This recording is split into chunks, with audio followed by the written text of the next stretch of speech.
qui ne fait pas forcément bon vieillir. Il y a quelques jours, enfin quelques semaines maintenant, 2 semaines, pardon, Catherine Deneuve s'en est pris au journaliste Laurent Delahousse, lui reprochant un mauvais sujet qui lui était consacré. Coup de gueule virulent, qui n'est pas sans rappeler ceux d'autres anciennes gloires de cinéma qui se lâchent maintenant, mais c'est incroyable, notamment Depardieu et d'autres. Que se passe-t-il avec nos anciennes gloires? Est-ce qu'ils se lâchent, est-ce qu'ils ont raison de le faire ou est-ce qu'ils deviennent un peu aigris? Regardez. On connaissait les tontons flingueurs, il y a maintenant les anciennes gloires dézingueuses. Celles qui, du haut de leur grand âge, ne se gênent pas pour dire ce qu'elles pensent, au risque de choquer. La grande championne à ce petit jeu, c'est Catherine Deneuve. Elle fait ce qu'elle veut.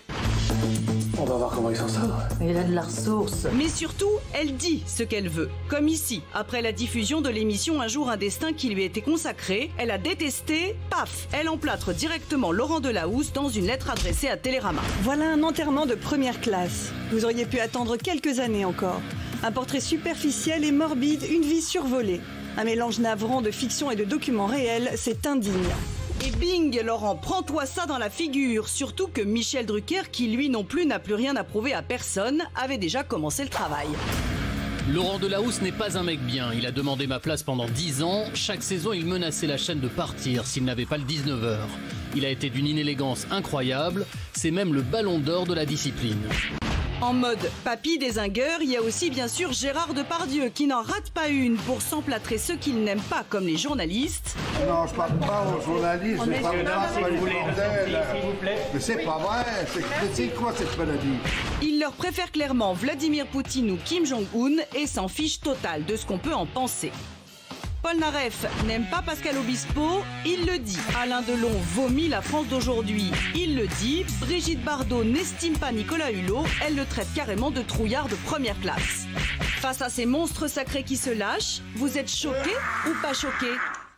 Delon, Depardieu, Bardot, les anciennes gloires se lâchent. Est-ce que vous êtes choqués ou pas? Gloire, c'est pas d'anciennes gloires, c'est des superstars, pardon. C'est des superstars. Des grandes gloires se lâchent. Pourquoi? Est-ce que vous êtes choqués ou pas? Catherine, choquée. Pourquoi? Ouais, je suis un peu choquée. Je mets Deneuve à part parce que je pense que regarder un film sur sa propre vie, un documentaire sur sa propre vie, ça va être très difficile. Donc je mets à part sa réaction sur Delahousse. Pour le reste, pour moi, c'est de l'incontinence verbale. En vieillissant et avec un incontinent, là, il se lâche. Que ça Depardieu, Bardot, enfin, ça devient indécent et insupportable. Cette espèce de je m'en foutisme, voilà, ils nous encombrent avec leur incontinence verbale. Moi, je suis assez choquée de ça. Est-ce qu'il n'y a pas un petit côté, maintenant, je suis star, j'ai plein de fric, donc j'ai plus rien à foutre.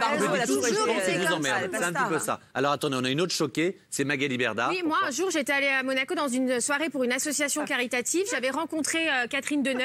J'avais voulu faire une photo avec elle gentiment parce que c'est quand même une star. Alors, je sens l'anecdote de concert. Non, mais elle m'a regardée, elle m'a dit OK, mais par contre, vous approchez pas de moi. J'ai dit, mais ça va, détends-toi, je veux dire, t'avais pas mauvaise haleine. Ça me la rend hyper sympathique. Tu l'as faite quand même, la photo? Bah, en fait, j'avais donné, en plus, j'ai fait la photo. C'est normal, t'es habitué à Nabila, Kelly, Shrena, Brenda et Shona et Keliata. Mais ces gens-là sont pas au-dessus des autres.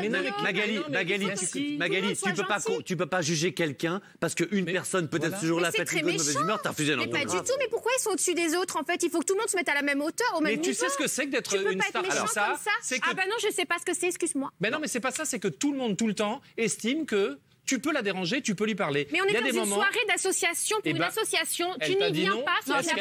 Magali, pardon, je t'adore, on va non plus faire tout le débat autour de selfie ou pas de Magali Berda. Est-ce que vous êtes choqué ou pas par le fait que ces gloires aujourd'hui se lâchent, Depardieu, voilà, tous? Alors oui, pas choqué, au contraire, Daniel. Ça fait un bien fou parce que quand on débute dans le métier, on n'ose pas dire des choses. On parle des tontons flingueurs, il y a la phrase d'Audiard, les cons ça ose tous et même à ça qu'on les reconnaît. Là, les vieux ça ose tous et même à ça qu'on les reconnaît. Et tant mieux, ça libère la parole. Et alors ce qu'il faut quand même remarquer, c'est que la plupart là, de ceux qu'on cite étaient déjà quand même un peu tontons flingueurs avant. Catherine Deneuve a toujours dit ce qu'elle pensait, c'est une des rares. On cite Gérard Depardieu qui a toujours dit n'importe quoi. Quand on parle de Madame de Fontenay, c'est pareil. Alors moi, mon préféré, c'est Eddie Mitchell. Je ne résiste pas parce qu'il m'a réjoui en disant, par exemple, si Godard fait du cinéma, moi, je suis la femme à barbe. Donc moi, j'adore parce que... C'est hilarant. C'est hilarant. C'est pas forcément drôle. C'est pas forcément drôle, mais ça déboulonne des gens dont on n'ose pas dire oui. Alors il y a aussi De Gaulle. Ah non, ça va aller, merci Catherine.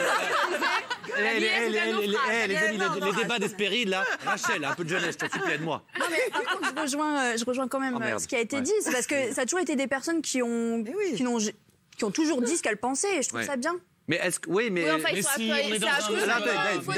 dernier mot de Myriam. C'est un peu des vieux aigris qui maintenant n'ont plus rien à perdre, donc ils se lâchent, ils critiquent le travail des gens. Si on faisait la même chose sur un de leurs films où ils ont été nazes ou un disque où ils étaient nazes, franchement, je pense qu'on aurait un autre discours. Absolument. Ils sont contre le politiquement correct et la police de la pensée, formatée, et ils disent ce qu'ils pensent, ils sont libres, c'est très bien, bravo. Ouais, quand il expose devant une journaliste qui lui pose des questions et qui se permet franchement de la maltraiter en interview, sachant qu'il n'est pas facile. Moi, je vais juste vous dire quelque chose.